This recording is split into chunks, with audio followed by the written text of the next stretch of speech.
Good evening. We're going to start this Brunswick City Commission regular schedule meeting for Wednesday, October the 15th. The time is now 6 p.m.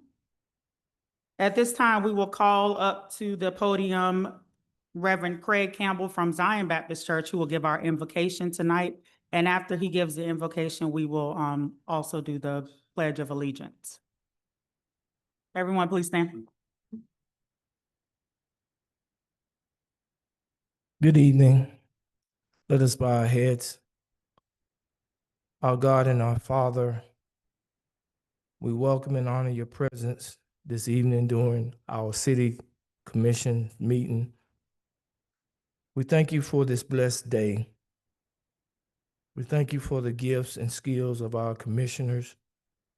We thank you for shaping the fabric of our city, Brunswick, Georgia, Glenn County, through the hard work, dedication, vision, solidarity of all commissioners and supportive staff who serve the citizens of Brunswick. Father God, we ask that you will continue to endow our commissioners and staff with your wisdom, with your knowledge, to do your will according to your plan, your agenda, and your vision. Father God, I ask that you will continue to bind them together in unity and partnership. Father, we ask this in Jesus' name. Amen. Allegiance to the flag of the United States of America and to the republic on which it stands, a nation under God, indivisible, with liberty and justice for all. Amen. I also wanted to congratulate Reverend Campbell for 17 years at Zion Baptist Church as their senior pastor. And thank you so much for all that you do in our community. All right, at this time, are there any addendums to the agenda? Yes, Mayor Pro Tem, I do have one addendum to the agenda. I'd like to make a motion that we defer item number 14 under city attorney's items till our next regular scheduled meeting. Second. All right, all in favor? Aye. Aye. Thank you. All right, moving on to item number 1, the approval and adoption of the October 15th, 2025 regular scheduled meeting agenda. All right, is there a motion on the floor? I'll make a motion we adopt the agenda as amended. Is there a second? Second. All in favor? Aye. Aye. All right, all rights have the same. All right, moving on to item number 2, proclamation presentation to Daniela Rodriguez and Eduardo Delgado recognizing the month of October as National Hispanic Heritage Month.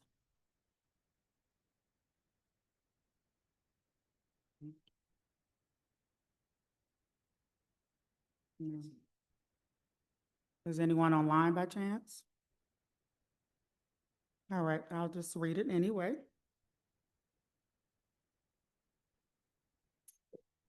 Whereas in 1988, the U.S. Congress adopted a resolution designating September 15th to October 15th of each year as National Hispanic Heritage Month. And whereas nearly 65 million people of Hispanic heritage live in the U.S., some descending from Spanish New World settlers, predicating the founding of America, and others from immigrants hailing from Mexico, South and Central America, Spain, and the Caribbean. And whereas the city of Brunswick celebrates the greater Hispanic community and the impact Hispanic Americans have in Brunswick. And whereas Latino Americans are a diverse group of every creed and color whose contributions influence American food, culture, industry, and civil rights.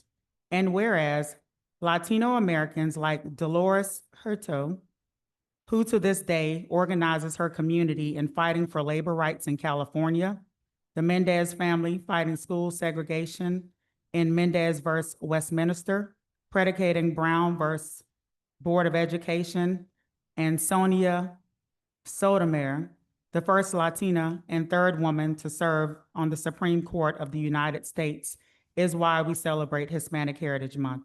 Now, therefore, I, Kendra L. Roll, as Mayor Pro Tem of the City of Brunswick, along with my fellow commissioners, do hereby recognize September 15th to October 15th as Hispanic Heritage Month in the City of Brunswick and urge residents to celebrate the achievements of Hispanic Americans in our community and abroad.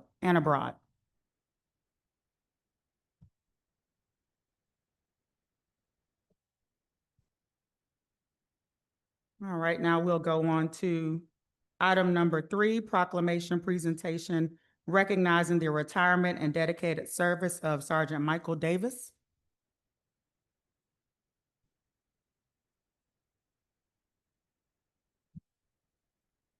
Whereas the City of Brunswick is sustained by the efforts of devoted professionalism dedicated to improving the quality of life of the community and dedicated to protecting individuals, families, and children. And whereas Sergeant Michael Davis has served the City of Brunswick Police Department for 23 years, displaying discipline, integrity, and professionalism to all he served. And whereas the City of Brunswick is grateful to Sergeant Michael Davis for his dedication and commitment to his peers and residents of this city. Now, therefore, I, Kendra L. Roll, Mayor Pro Tem of the City of Brunswick, along with my fellow commissioners, do hereby proclaim Wednesday, October the 15th, 2025, as a day of celebration honoring Sergeant Michael Davis's retirement from the Brunswick Police Department in recognition of 23 years of service, accomplishments, and commitments to our community. Thank you. Thank you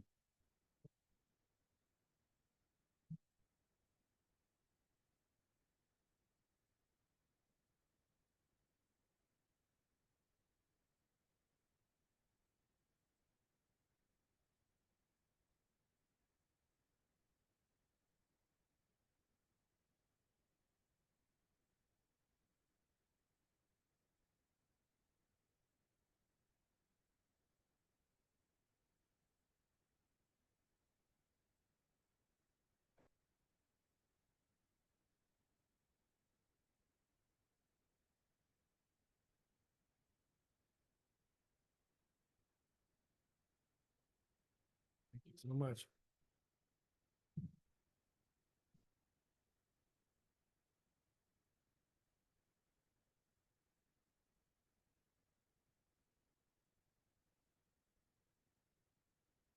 So we just completed the proclamation. We still read it. So do you want to go ahead and just come up? Okay. Do you want to say a few words? Sure. Okay, go ahead. I apologize to to commission for my late arrival.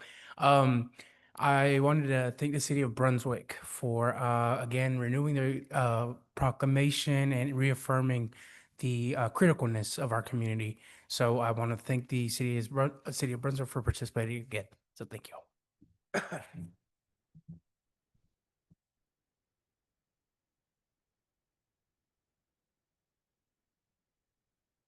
Wait, you don't need to put it. We're good, yeah. All right, ready? 1, 2, 3. We'll take one more. Okay, perfect.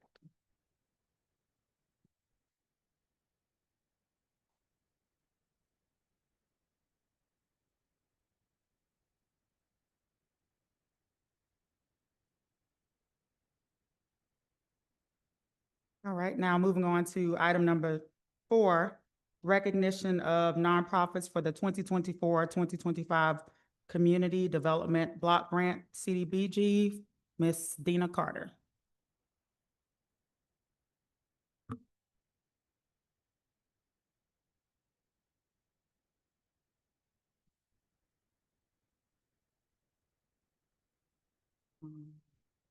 Y'all can.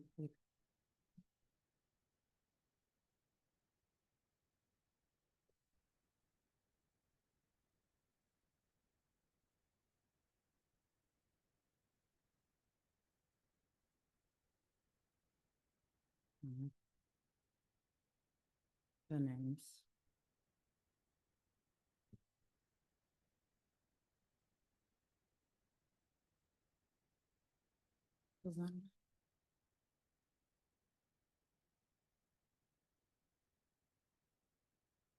Okay, so I have here the recipients, Roosevelt Lawrence Community Youth Center.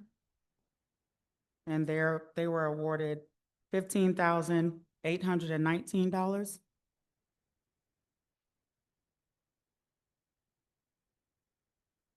Brunswick Rocks awarded $7,819. Coastal Outreach Soccer, $11,819. Rebuilding Together of Glenn awarded $7,819. Safe Harbor, $7,819. Foster Love Ministries, $4,819.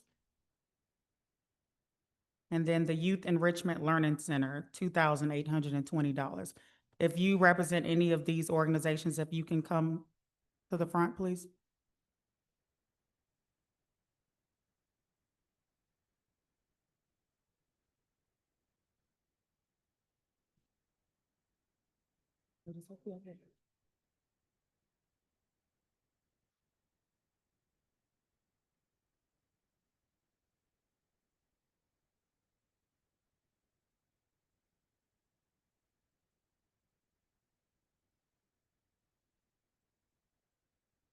Okay.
We'd like to thank all of our 2024, 2025 Community Development Block Grant Public Services.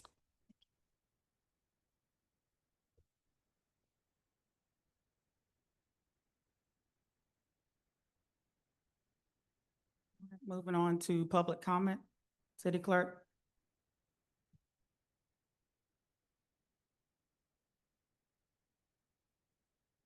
Anthony Armstrong.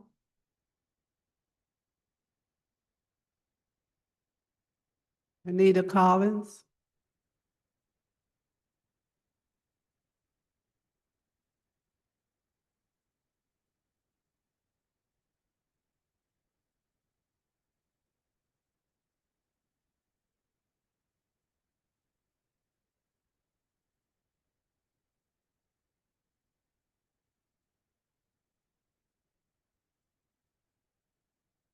Good evening, Commissioners.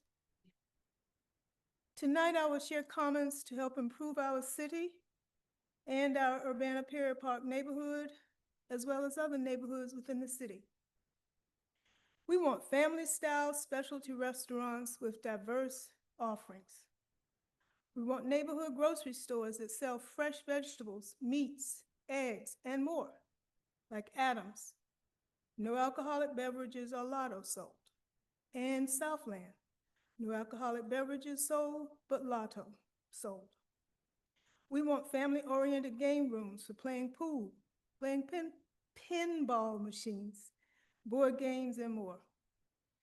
We want ice cream shops that serve many varieties of ice cream and gelato.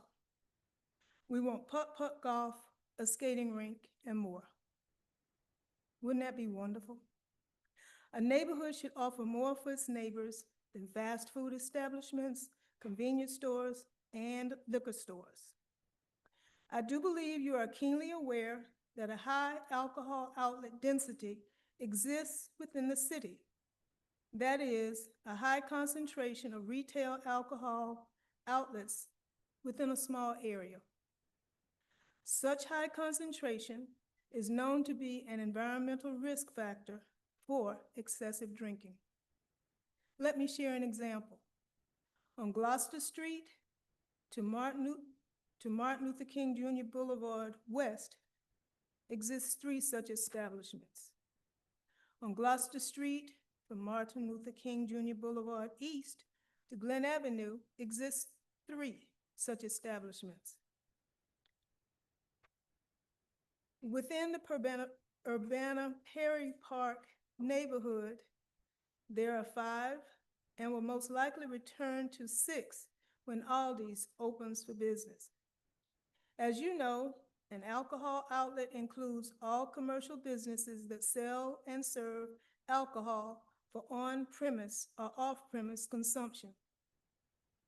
More than 60 alcohol outlets exist within the city of Brunswick. We would like the city to do better. We would like the city to better manage the problem. Last year, we came before you and addressed our density and public health concerns about the ongoing approvals of alcohol outlets. Dr. Rhonda Waller, the vice chair of the Urbana-Perry Park MPA, emailed you a study titled Using Public Health and Community Partnerships to Reduce Density of Alcohol Outlets, to help provide guidance for you to navigate solutions to curtail the problem. If you have not read the study Dr. Waller shared with you, I implore each of you to read it. The study is a recipe for curtailing the problem of alcoholic beverage requests you receive. This is a local government problem. Use your regulatory authority to establish the protocol for reducing and controlling alcohol density outlets and creating nuisance abatement standards. By taking action on the problem, the concerns raised by our MPA that have repeatedly been raised by our MPA will be significantly reduced. Know that Dr. Waller and I are willing to be of assistance if you are ready to take action. This week, I met with our public officials about L Street Liquors. This is an official record that the problems we have previously brought to your attention, that is, open containers congregating for an extended period of time in the parking lot, which is hanging out, remain and have spilled over into the 2100 block of Gordon, which is a street adjacent to L Street Liquors. We have seen too much inaction by city officials. We want action. Thank you. Urbana Perry Park Neighborhood Planning Assembly. Gary Cook.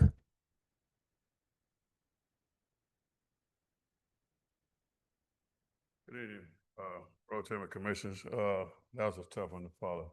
But what I want to do now is come to talk about the Recreation Department, but I spoke with Director Book on the phone. I was supposed to meet yesterday morning at 10, but I had a lot of legal stuff going on, so I didn't meet, so I wanted to put it off, and I didn't know I called just for y'all closing. He told me I was on, so I came anyway, so I want to set up another meeting with her and the Chief of Police in Samoa and discuss the Recreation Department and our teens is what I want to talk about, dealing with the 13 and the adolescents up, giving them something to do.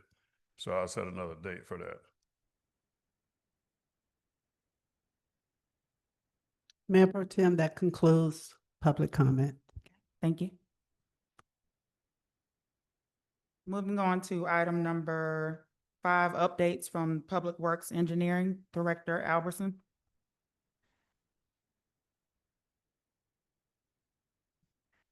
Good evening. We will, excuse me. We'll start with the engineering side of things, talk through a couple of projects. First, the Albany Street project recently completed. Project is complete except for the pavement markings. Those should go down probably later this month. Other than that, we're finalizing the grant reporting on there, getting our reimbursements filed and that kind of thing, getting our money back from the GFA and the seed grant that went towards that project. We've gotten the openings, it seems like, adjusted in the outlet structure well.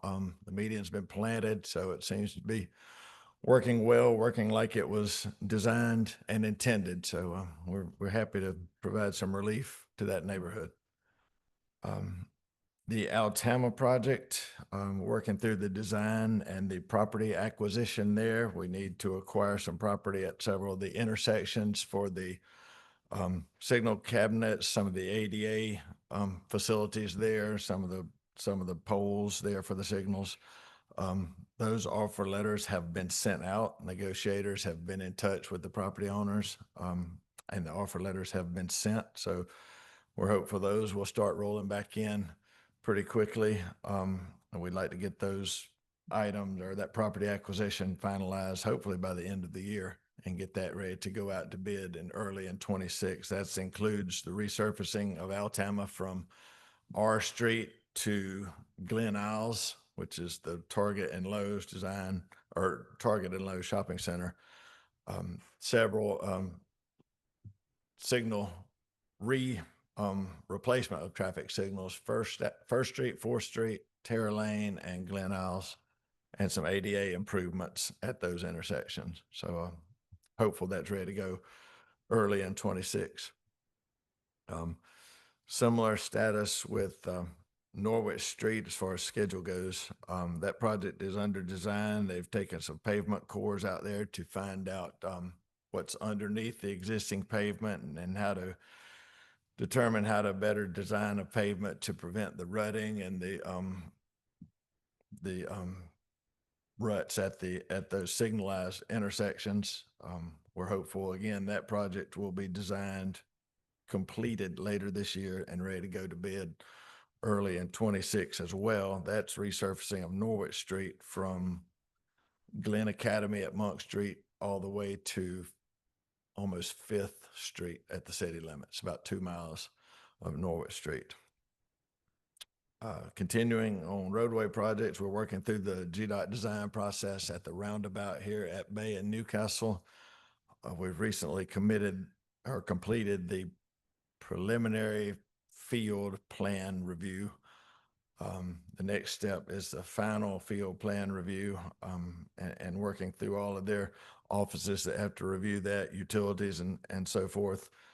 But right now we're on schedule for that one to be able to go to bid late fall to the end of the year of 26, so about a year from now. And then final project to touch on is the Riverside project, the drainage project. We've got a couple of projects going on there that we want to try to pull together. One project is we had some tide control structures, tide gates designed as part of a coastal incentive grant project a little while back. I think there's 6 locations in the neighborhood that would receive tide gates or tide valves at the outfalls. Those have been designed, permitted, and are ready for construction. We're working through design of some pipe improvements in the neighborhood. We're doing that design with our in-house SPLOST money. Once that design is completed, hopefully by the end of this year, we will probably combine those two, put those out to bid, the tide gates and the pipe improvements, as one project. We're estimating about $2.25 million. We do have some SPLOST money dedicated for that, set aside for that. We're also looking at a potential GFA grant or some additional funding to help push out extend our SPLOST money a little bit further. But we're hopeful to have that one ready to go to construction early in 26 as well. So that's all the ones I had for the engineering side. Any questions on that before I move on? Any? Director Gaberson, I just want to make sure, you probably just mentioned it, but the Second Street, T Street pipe design for the water, the flooding. Yes, ma'am. We've had some surveyors come in and start some survey work in there, kind of west of Altama between T Street and 4th Street in that basin. That whole basin drains back to the west towards 341 and under. They've done some survey work there. There were some connectivity issues they could not determine. Our crews have been out there with our vac truck and our camera crew to make sure that we can show the surveyors exactly where those pipes go, how the connectivity works in there, where the water goes. Once we finish that work, the surveyors will come back, finalize their activity there, and then we'll sit down with them and kind of look at potential improvements in that area. We've already identified some areas where there's some pipe constrictions. We go from a large pipe, say a 24-inch, down to an 18-inch in places. There's some elevation differences we think are causing some issues. Some pipes that are run or laid level, even backwards from the direction of flow. So there's not one particular area that we've found that we can tell yet that causes that to back up in Altama. We think it's sort of a combination of all of these things, but once we get our survey and finalized, then we'll get into it with the engineers and determine exactly what's going on there. And one more thing, the 4th Street West sidewalk. Yes, ma'am. That project is underway. The surveyors have completed their work out there. We met with the engineers on that project last week and looked at a conceptual route, trying to avoid utilities as much as we can, trying to decide which side of the road to be on, where we want to be, how we want to get across that railroad track and those kind of things. So we feel like we've got a pretty good preliminary route mapped out. So they're starting design work on that. So that is well underway. Yes, ma'am.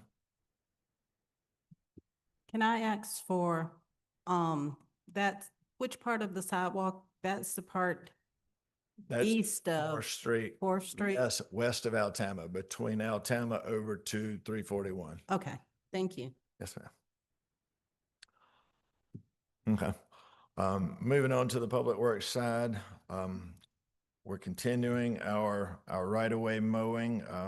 Ms. McDuffie and I spent the afternoon driving around, looking at some areas, identifying some areas that have not been satisfactorily completed. So she and I will be setting those mowing assignments for the foreseeable future. Try to get some improvement there.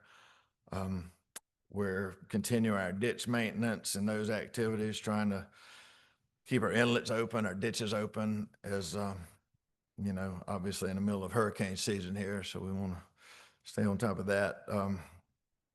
We're considering some restructuring within the departments, combining some crews, reorganizing some crews. So I'm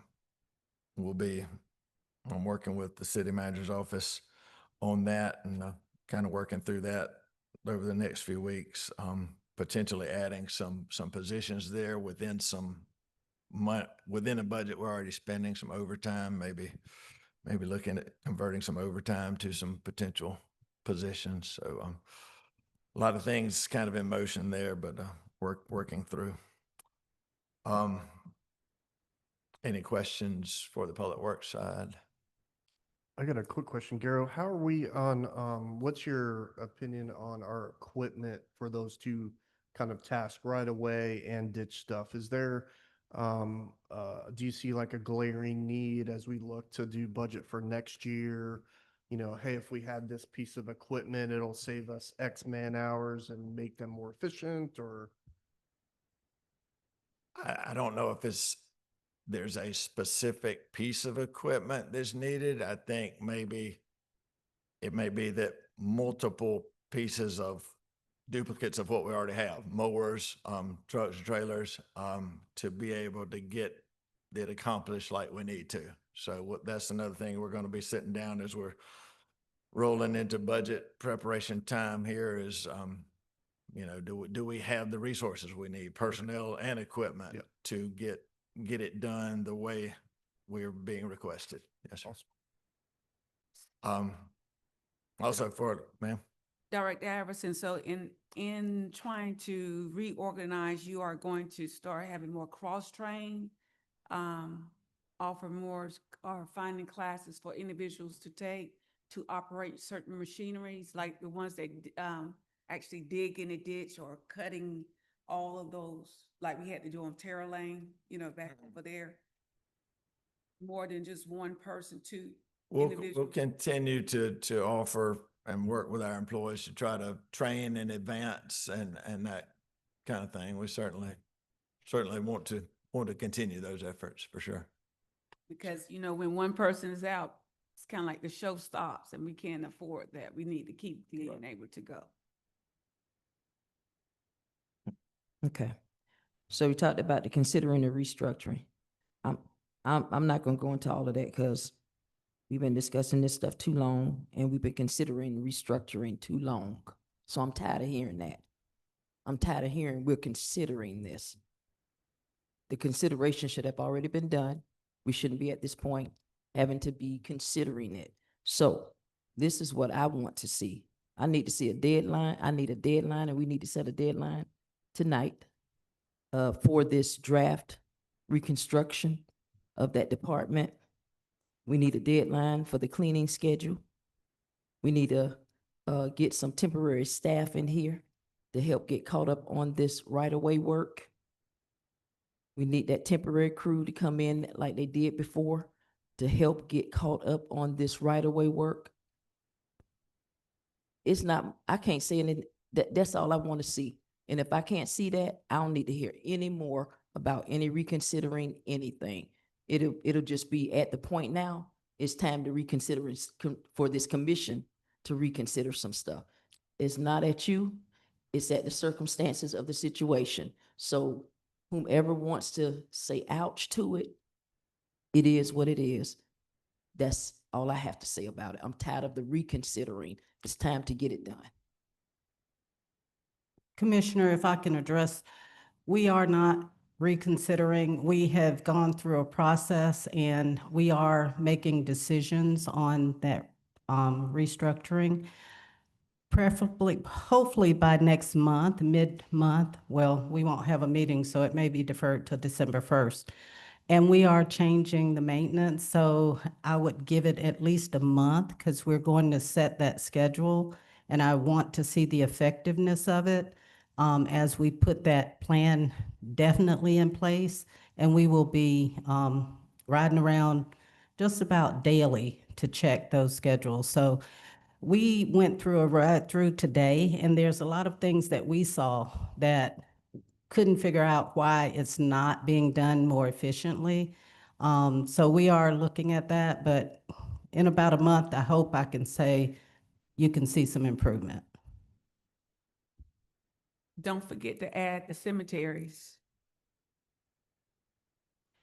Clock, city clerk, clock the month. And I'll just agree with what Commissioner Harris said at the point where kind of tired of talking to. I've done a ride along with ACM, BirdQuest, with the neglect and, you know, with the right of ways and just the mowing is just unbelievable. The So power pickups.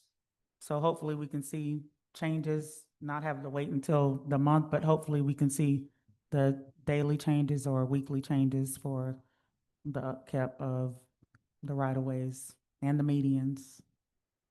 So, and like she said, it's not at you, but you know, it's talking over and over and over and over. Because what happens is when these areas are neglected, it's the commission that's getting hammered by residents. It's not the city manager or department heads, and it's making it look like we're not, you know, relaying the messages. So just wanted to get that out there. Thank you. And Director Anderson, which we have already discussed this as well, not only just cutting the mediums, but trimming as well. It's Curbs, Curbs, cleaning the curbs. blowing the curves, not just cutting and leaving all the excess on the curves. Make it neat, mainly, you know, just like we do downtown, we should do MLK. It's one of the most traveled roads here in the city of Brunswick. So we need it looking good as well. The entirety. We have that expectation of our citizens. We should have that own expectation of ourselves. That's the bottom line for me. If we're gonna hold our citizens to a certain standard, the city itself should be setting that example first in maintaining and keeping up our own properties. We've just had where we've just sent out letters regarding blight properties. That's kind of hypocritical. It is what it is. But we're holding expectations to others in other areas when we are falling short ourselves of being that example of that expectation. And so we need to do better. It's time to stop talking about this and get it done. Clock the month. Because in a month, when we back up here again, I don't want to hear we're considering these things.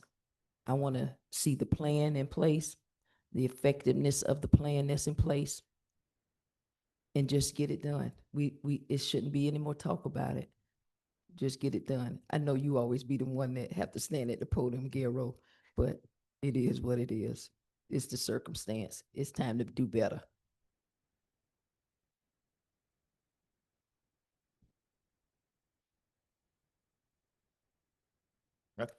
We do appreciate you, Carol. We do, Mr. Anderson. All right, moving on to consider items of approval of October 1st, 2025 regular scheduled meeting minutes. Can I get a motion and a second? Mayor Pro Tem, I make a motion that we approve the October the 1st, 2025 regular scheduled meeting minutes. Second. All in favor? Aye. Aye. Opposers have the same right. There being none, the motion carries. All right. Next, we have item number 7, consider approval of a non-exclusive easement agreement between Georgia Ports Authority and the City of Brunswick. We have presenting Mr. Lee Beckman. with the Georgia Ports Authority. Good evening. Good evening. Thank y'all for the opportunity to present on this, this easement. As you guys have probably seen, we replaced the warehouse over at Mayor's Point, property. And in doing so, enlarged the footprint of the warehouse that had been there, previously. In doing so, we found that we needed to move an existing couple of 48-inch stormwater drainage pipes so that it would not be under the footprint of the new warehouse. Doing our research with the city attorney and the city engineer, who we worked with on the design of those and the placement of those, we found that neither us nor the city had the old easement. So we had to make a new easement, which we negotiated again with the city engineer and the city attorney. And so that's what we have presented before you. I believe it's enclosure number 5 on your docket. So happy to answer any questions that you may have. Appreciate your consideration of this easement. Have any questions? No questions? All right. Is there a motion and a second? Can I get a motion and a second?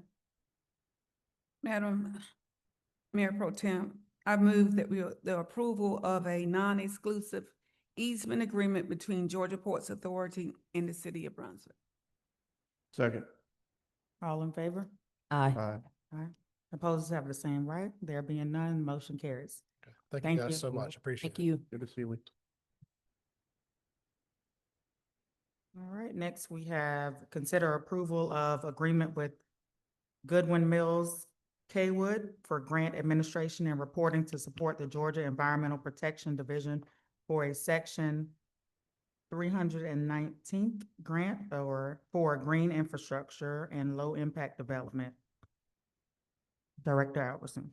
Okay, so last meeting, we approved a grant agreement with Georgia EPD for some green infrastructure retrofits. These are 2 parking facilities that were designed under a Rethinking Runoff plan. And this agreement with EPD would provide construction funding for those. It's parking at Palmetto Square and at Orange Square. This agreement here is an agreement with Goodwin Mills and Kaywood for the reporting, the grant administration, the assistance with the monitoring. There's water quality, water quantity monitoring. That component is this. They will be helping with that and reporting, and then filing our reimbursements and all the grant paperwork and administration. The cost of this agreement is $52,500, and this would be paid with those grant funds. So no cost to us out of pocket for this agreement. So we're just asking for approval to move forward with this agreement for grant administration.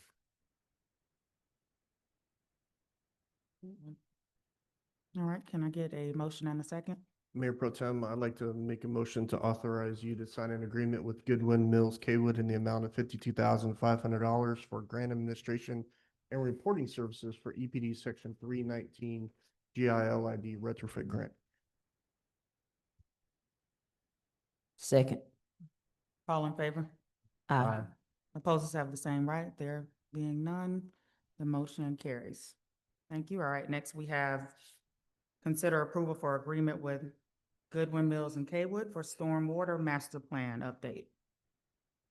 Okay, as you know, in 2020, we put together our first stormwater master plan, and identified, I think it's about 15 capital projects. And we sort of used that project, one, as a roadmap to prioritize our funding resources and projects that we want to work on. But 2, it's also helped us to go after and secure other funding because we have projects listed in a master plan, and you know, as part of that plan, agencies look favorably on that. And when it comes time to designate funding. So plans like this are typically updated on a 5-year basis, and it's time for that update.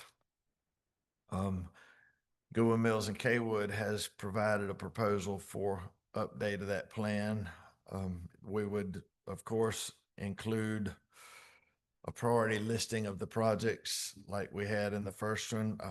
We've knocked out a few of those projects from the first list. We have several new projects that have come to light since in that last 5 years. So we'll add those in there, kind of reevaluate all of them and reprioritize that list. But as part of this proposal, there's a few other items that they will be providing. They'll provide a GIS web-based application so that we can better publicize and get out to the public where we are with the different projects in the plan. It'll show the project locations, a lot of different attributes of the project, potential costs, construction dates, those kind of things. It help a lot with the publicity. We'll also be including an in-house maintenance and operations list as to kind of help our crews with their maintenance, keep them on track with our ditch maintenance and our pipe and inlet maintenance and things like that. So the cost of this proposal is $99,600. And this project would be funded through SPLOST 22 storm drainage funds, and Goodwin Mills and Kaywood is ready to begin work on it as soon as we give them approval, with about a 6-month turnaround so we'd be looking at probably in the spring, they would present the updated plan to us. Any questions? What was that dollar amount again? $99,600. And it would come out of SPOS? Yes, ma'am. Storm drainage. Did Goodwin Mills Kaywood do the first stormwater list? No, sir. GWES did, Oh. Georgia Water. And why was the change? I mean, I know it's all bidding, but why was the change?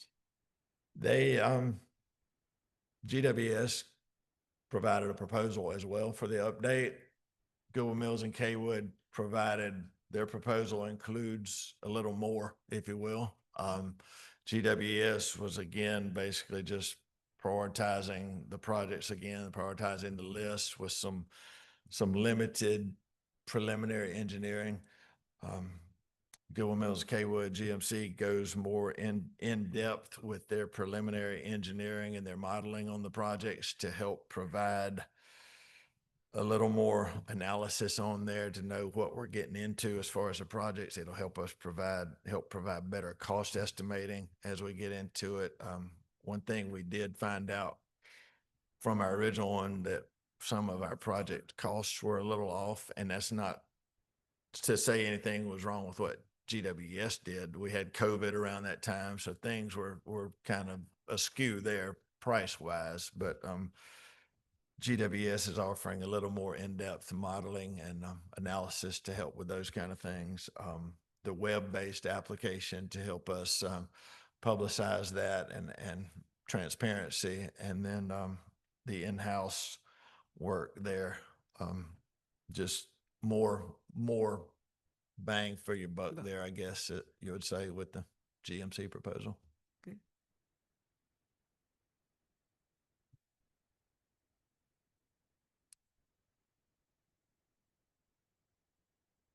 Madam Pro Tem, I move that we approve the agreement with Goodwin Mills Kaywood in amount of $99,600 for stormwater master plan update. Second. All in favor? Aye. Opposers have the same right. There being none, the motion passes. All right, moving on to item number 10, consider approval of resolution 2025-14, authorizing the city manager to execute a contract for reimbursement of expenses by the Georgia Environmental Protection Division Hazardous Waste Trust Fund related to the 4th Street landfill. Okay.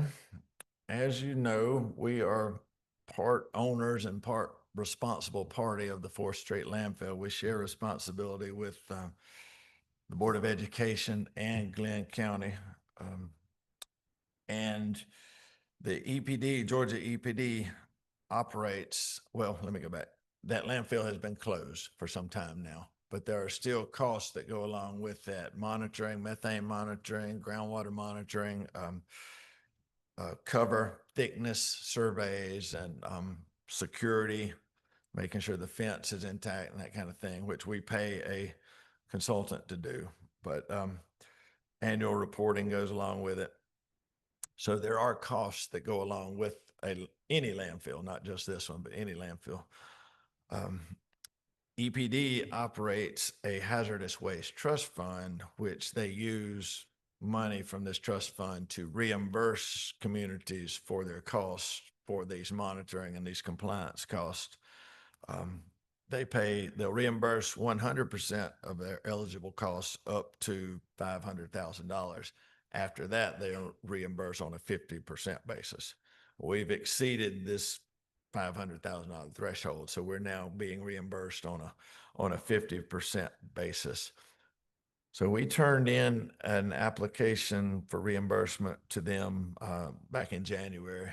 It takes them a little while to work through their paperwork sometimes, but they have approved us for $37,855.60 for reimbursement. As part of their process, they require us to execute a resolution which will allow the city manager to sign an agreement to receive that money. So that's what this item is asking you to approve this resolution number 2025-14, which authorizes Ms. McDuffie to sign that agreement with Georgia EPD to accept the funds. Are there any questions? Madam Pro Tem, I have a question for Director Albertson, prior to. If I recall correctly, you said that they reimburse up to 100% up to $500,000. Am I Yes, sir. correct? That's right. So our consultant who managed our responsibility costs us $500,000? I mean, or Over the last 20-something years, they have. Yes, 20-something ma'am. years. Okay, Yeah, 20-something. This is not a new thing. We've been doing this for quite a while. Okay. Decades. Decades. Okay, so this is 500, so it's over a period of many years Yeah, calculation. I don't remember exactly when this landfill was closed, but it may have been in the late 80s. Okay, okay. 90. So basically, we only have gone over 75. 90. I'm sorry. I'm sorry, it was closed in 94. So that's 94. 31 years. we've Okay. Been doing this, so. So we only have gone over about $75,000 over that 500,000. Am I correct? Because it's 50% and the 50% is the 37. I don't know that math works out. Because you said 100% at 500 and then 1,000 and then 50%, and I'm assuming the 30. Well, the way this thing is set up, like I said, we're part owners of this thing and part responsible party. The city is responsible for 50% of the cost. Glenn County is responsible for 25 and Board of Education is responsible for 25. I don't know how we arrived at that. That was way before my time, but that's what it is. So I was 9 years old in 1994, so I'm not sure how that. No, I don't know. I believe that when they looked at the usage, the historical usage, they based, because all three parties used that particular landfill, the city or more of that usage. I think that's how they broke that down. Likely. That's set in stone. That ain't gonna change now. No, there's no change. in Yeah, that. I mean, it's set in stone, but I was just curious. But I do know that Glenn County has applied for reimbursements from this as well. I don't know if Board of Education has. I'm assuming they probably have. Why would they not? But I do know the county has. So I don't know how much they've received out of it. I can look back and tell you how much we've received. This is the 5th time that we've applied for reimbursement, or at least since I've been here. So I can tell you how much we've gotten, but I don't know about them, but between the combination of us, we've exceeded the 500. Oh, okay, okay. That makes sense. No problem. Thank you. So I think you're probably asking, whatever the cost was, the 50%, our 50% of whatever the cost that exceeds the 500,000. Is that what you're asking? Right, right. So how was that, how was the $37,000 derived? I think pretty much is what was being asked. The $37,000, we take cumulative invoices for 6 or 8 months or however long, and you add those costs up, and then it was probably 75,000. That's what she was initially asking. We Was it- paid over a series of months or 75 or some quantity or some amount, and then because we've exceeded the 500, then they cut that in half and give it back to us. Right. So, Okay, so I think that's what she was initially asking. What was the cumulative cost yeah, okay. in order for us to derive the $37,000 cost, the 50% cost? Okay. Yeah, this has been going on for a long time. So how much did we initially have set aside for the cleanup of this project? We budget about $25,000 a year in our sanitation fund, and that typically we hit about that. So, you know, I don't know initially the closure cost, and I'm sure we could dig that up looking way back, but I don't. So, and we usually average about what annually? I know we set aside the 25,000.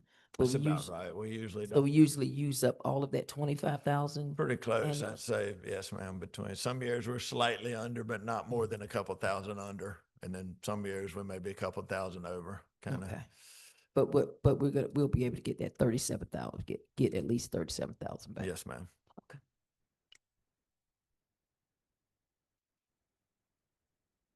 Mayor Pro Tem, I'd like to make a motion if you're ready. Go ahead. I'd like to approve resolution 2025-14, authorizing the city manager to execute an agreement with Georgia EPD for the reimbursement of $37,855.60 for expenses related to the 4th Street landfill. Second. All in favor? Aye. Opposed have the same right. There being none, the motion carries. Thank you, Director. Thank you. Thank you, Gary. All right, moving on to item number 11, consider approval of agreement with Therapy Dog International to implement a therapy dog program with the Brunswick Fire Department. Chief White. Thank you. You're welcome. I'm here tonight to introduce you to Mr. Ratcliffe. He is the founder. Nope. Well, Just a local volunteer. local volunteer for the Therapy Dogs International. And we are asking for him to be able to come to the Public Safety Building Fire. He may even can go to police if he works out an agreement with the police chief to provide therapy dogs for the public safety. We feel like it's a good program for our personnel as well as anybody else that we may have need for it. And I'll let him give you a brief overview, and then I'm seeking approval to move forward with it. There's no cost to us.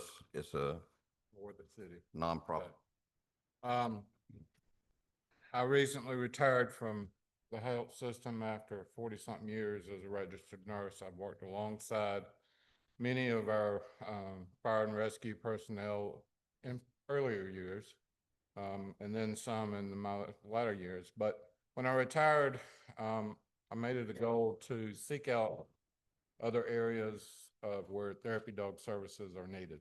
They're currently in hospitals, hospice facility, nursing homes, assisted livings.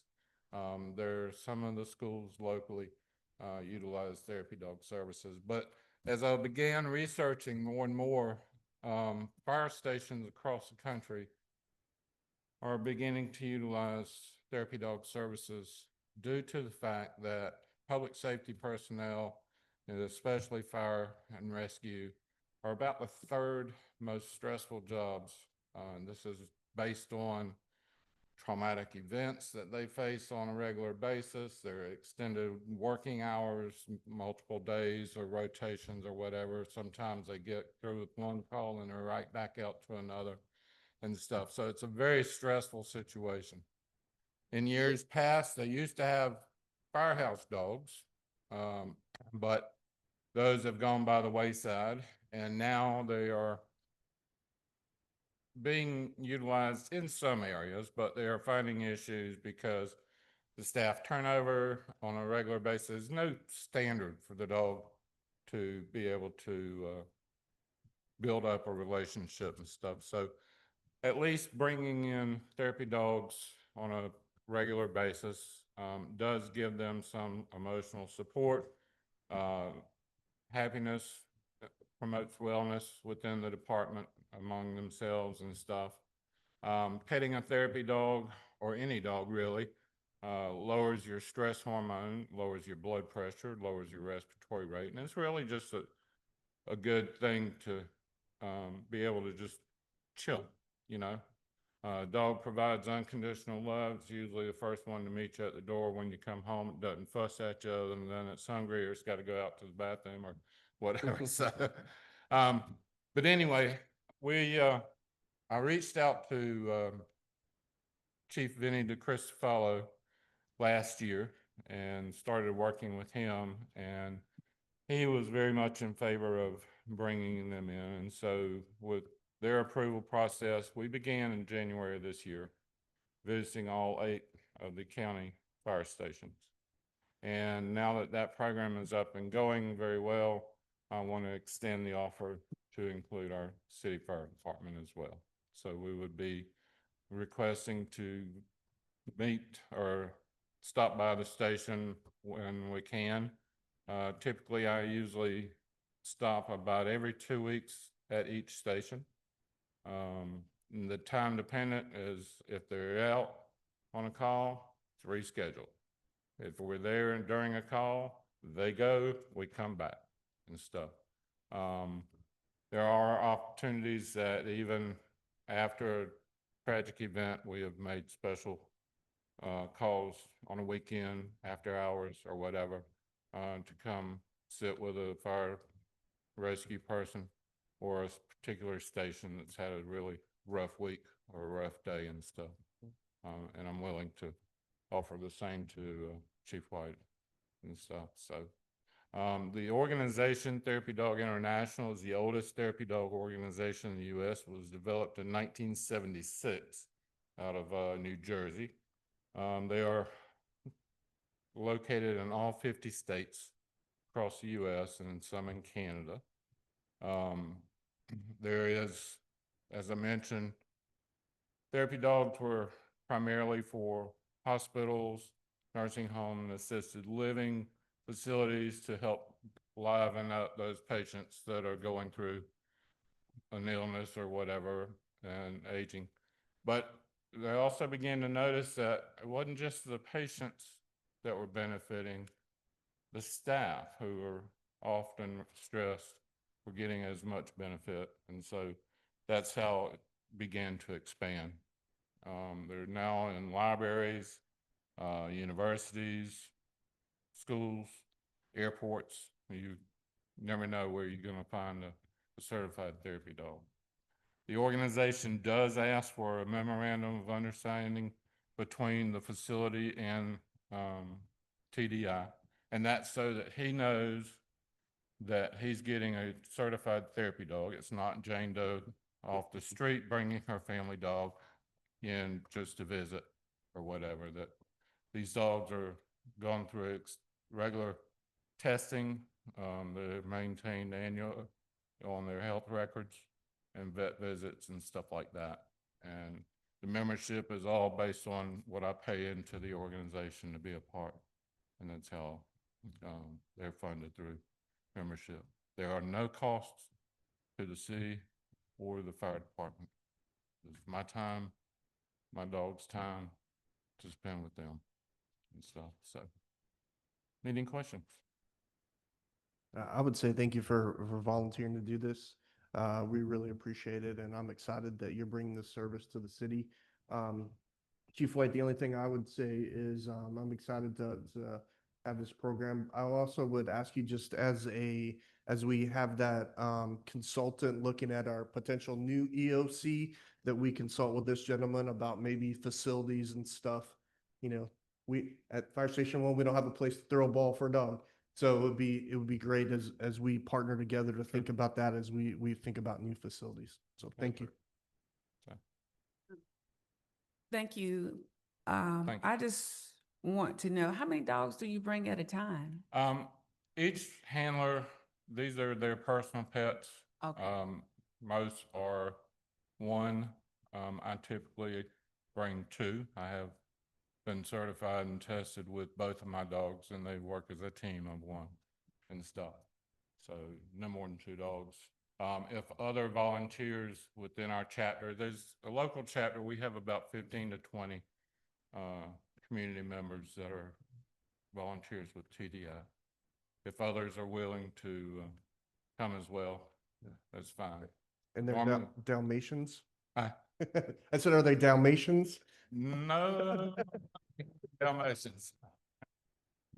So, Are there any type of conversations or consultations that you all bring along with, like with the pet as you're presenting the pet to the we firefighter? will talk, the dogs can really pick up on somebody that's really stressed. Their senses are so much stronger than humans, and they'll nudge up to, I got one that he'll nudge up, and he won't leave you alone, but he's gonna make you pet. And so I kind of begin communicating with them and find out how their day's been, anything that might have been bothering them or whatever, and stuff like that. A lot of times I always tell the county, if you got a partner that you're having issues with and you don't feel comfortable talking to them, I'm an open ear. The main thing about holding in stress is you've got to talk. You've got to talk about it. You can't take it home and you can't bring your family life to work because it affects both areas and stuff. So it's just, I'm an open ear and using a dog to open that communication. And we have a Thank you. chaplain as well with the Yeah. fire department that works with us on stressful events that we go to on calls, that we can call them in for our personnel or other family members or whatever of a loss or whatever. Yeah. So this program will just be in addition to In that. addition to, Awesome. yeah, Thank you for saying not that, a Dean. registered chaplain, I'm just a retired registered nurse. I've been through I worked surgical ICU and ER many years, so. Well, thank you for seeing that need. We appreciate it. This is great. Thank you as well. I wish that I wasn't terrified of dogs, but Oh, you'd love them. I sent you all an email and it pretty much explains the program. Yeah. I believe I included a couple of pictures from our county visits and stuff, so you can see them. all right, So, thank y'all. Thank you. all right. Can I get a motion and a second? I make a motion that we approve the agreement with Therapy Dogs International to implement therapy dog program within the Brunswick Fire Department. Second. All in favor? Aye. Aye. Aye. Opposed have the same right. With that being none, motion carries. Thank you again.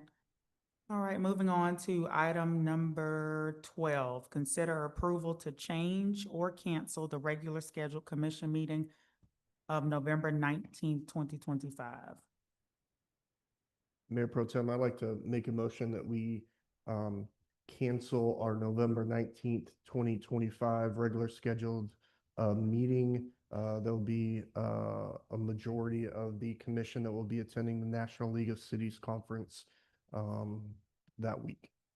For training. For training. Second. All in favor? Aye. Aye. All right, opposers have the same right. There's none. There being none, motion carries. Moving on to item number 13. Consider approval of the closure of city offices on Friday, December 26th, 2025, and January 2nd, 2026.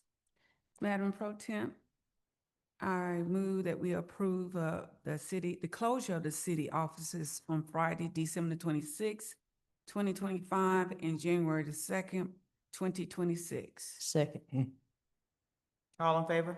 Aye. Aye. Opposed have the same right. There being none, the motion carries. Thank you. Now moving on to city attorney items. Item number 15, consider approval of Reynolds Street right-of-way easement and dedication. Yes, do you mind if I stay here so I can share my screen? My computer battery's about to die. But what you have before you is it relates back to the project at the 2400 block of Reynolds Street, the infrastructure grant that we were awarded last year. As that moves forward, there are certain easements that will be required to be provided to the city of Brunswick so that the infrastructure can be placed underneath those easements. And then the city would have the right to enter upon those easements for any type of maintenance and repair. I am going to seek to share my screen. I know you have a copy of the actual easement before you with the language of the legal description, but it might be easier if I think if y'all, this would be the plat for the 2400 block of Reynolds Street. Highlighted in yellow are the easements that are being granted. And as you can see, they run through the middle of the property. Zooming in a little bit if it's easier. Does that zoom? Okay. You'll see that the utility and access easement, the SS in the middle stands for sanitary sewer. Sanitary sewer line would run through the middle of the property. So that is the easement being granted to the city of Brunswick. Forward Brunswick has already reviewed and approved it, and now they are seeking approval by the city. If there are any questions, I'm happy to answer them. Mayor Pro Tem, I'd like to add a little bit more clarification if you don't mind.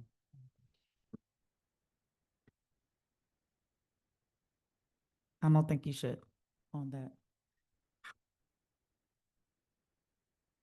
Are there any questions from either? That easement, basically, they're making a street down that, between the two halves of half in the parcel, am I correct? That is correct. And it's gonna run all the way to their phase 2. Correct.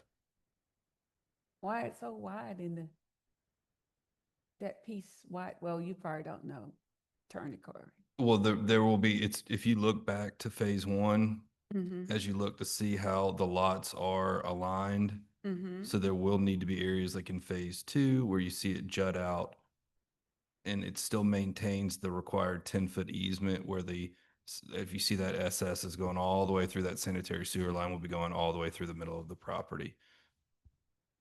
So this will likely be utilized as developable area. Okay. All right.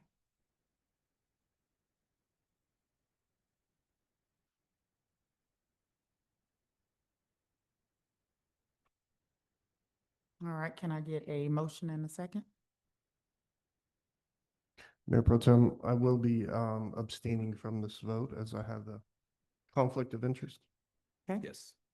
Mayor Pro Tem, I move to approve the Reynolds Street right-of-way easement and dedication. Second. All in favor? Aye. Opposers have the same right. There being none, the motion carries. City Attorney, is there a need for executive session? Yes, there is, Mayor Pro Tem. It would be for real estate and litigation. Okay, can I get a motion and a second to adjourn to executive session? Motion to move the executive session. Second. All right, all in favor? Aye. Aye. No. Opposers have the same right. Motion carries. Move on to executive session. Thank you.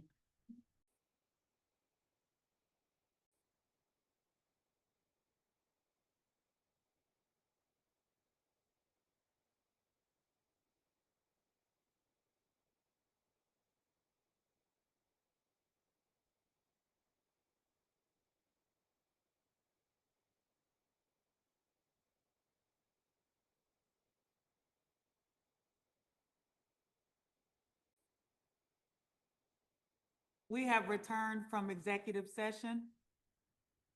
No action was taken. Do I have Mayor Pro Tem, I make a motion that we adjourn. all in favor? Aye. All right. Motion passes.